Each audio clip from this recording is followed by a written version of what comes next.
నమస్తే అండి, welcome to our channel. మనతో ఈ రోజు పొలిటికల్ అనలిస్ట్ శ్రీలీల గారు ఉన్నారు. నమస్తే మేడం. నమస్తే మ్యామ్, ప్రస్తుతం ఏపీ పాలిటిక్స్ లో మావిగన్ వర్సెస్ అమరావతి అనే ఇష్యూ నడుస్తుంది.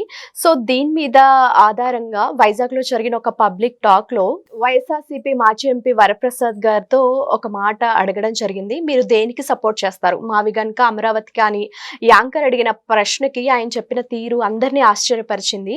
బేసికల్ గా వైఎస్ఆర్సీపీ అంటే మోస్ట్లీ మావిగన్ కి సపోర్ట్ చేస్తారు. బట్ ఆయన మాత్రం మావిగన్ కాదు, అమరావతికే సపోర్ట్ చేస్తాను, నేను 10 సంవత్సరాలు ఆయనతో ప్రయాణం చేశాను కాబట్టి ఆయన ఏంటో నాకు తెలుసు అని అంటున్నారు. దీన్ని బట్టి మనం అసలు ఎలా చూడాలి మేడం? అంటే అందులో పనిచేసిన వ్యక్తులకి, అందులో ఉన్న వ్యక్తులకే ఆయన తీసుకున్న నిర్ణయం మీద సరైన అవగాహన లేకపోవడం అనేది, దీన్ని మనం ఎలా చూడాలంటారు అసలు? అంటే అవగాహన లేకపోవటం అనే దానికంటే ఆయన తీసుకున్న నిర్ణయం వాళ్ళు సపోర్ట్ చేయటలేదు.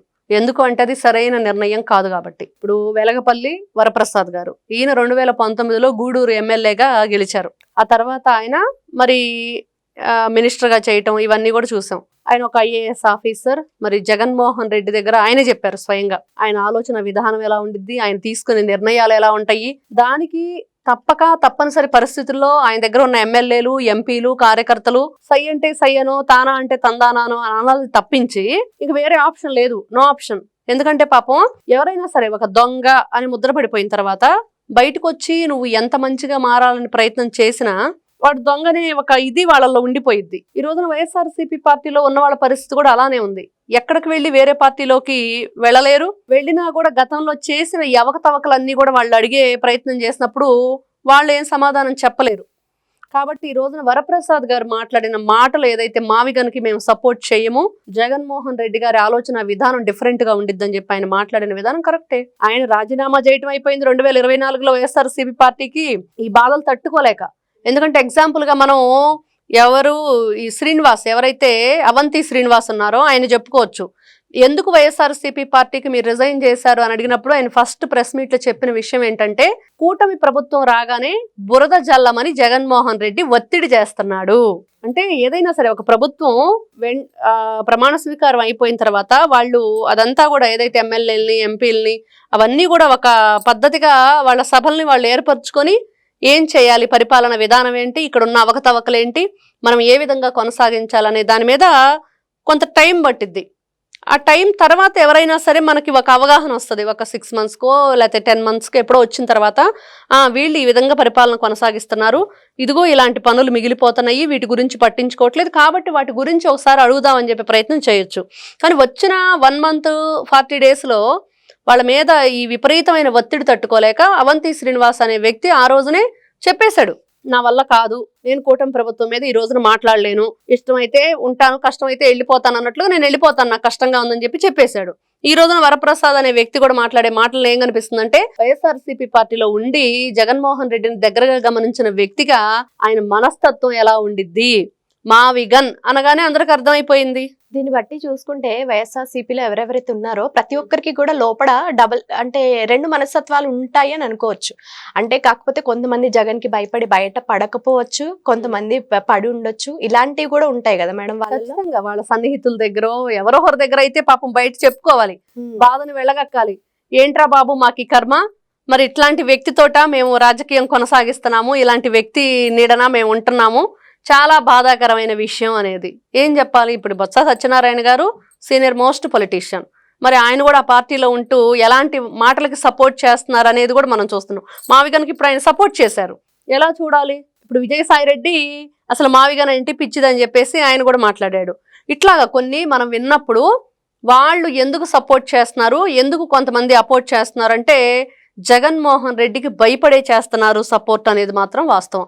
లేకపోతే ఎవరైనా సరే మావిగన్ అనే దానికి ఈ మధ్య మనం ఒక ఆడియో రికార్డు విన్నాం, మావిగన్ వెళ్ళాలంటే ఏ బస్ ఎక్కాలి అని చెప్పేసి ఎవరు ఈ జోగి రమేష్కి కాల్ చేసి అడగటం, మేము వచ్చాక మావిగను రెడీ అయిన తర్వాత అప్పుడు చెప్తాం ఏ బస్సు ఎక్కాలో అని చెప్పేసి ఆయన మాట్లాడటం. అంటే ఏదైనా ఇప్పుడు మావిగన్ అంటే నువ్వు మచిలీపట్నం, విజయవాడ, గుంటూరు అంటున్నావు, మరి అమరావతి ఆల్రెడీ 2019కి ముందే 2 తెలుగు రాష్ట్రాలు విడిపోయిన తర్వాత ఆ రోజునే ప్రతిపాదన జరిగినప్పుడు జగన్మోహన్ రెడ్డి అసెంబ్లీ సాక్షిగా మేము ఒప్పుకుంటున్నాం, మాకు ఇష్టమేను, మరి ఇక్కడ 30,000 ఎకరాలు కాదు 50,000 ఎకరాల భూమిని సేకరణ చేయండి, ఇంకా గొప్పగా రాజధాని నిర్మాణం జరగాలని చెప్పిన వ్యక్తి.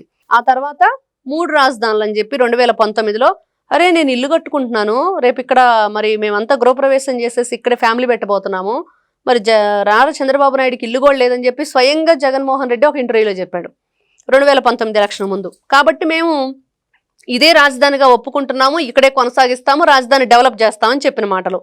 వెంటనే ఆయన 151 స్థానాల్లో గెలిచి రాగానే వెంటనే ఫ్లైట్ ఫిరాయించాడు. ఏమని? 3 రాజధానులు అని, కర్నూలు, అమరావతి, వైజాగ్ అని. సరే ఎక్కడైనా సరే నువ్వు జరిగింది అప్పటికే 75%, 80%, 90% కంప్లీట్ అయిన బిల్డింగ్లు ఉన్నాయి అమరావతిలో.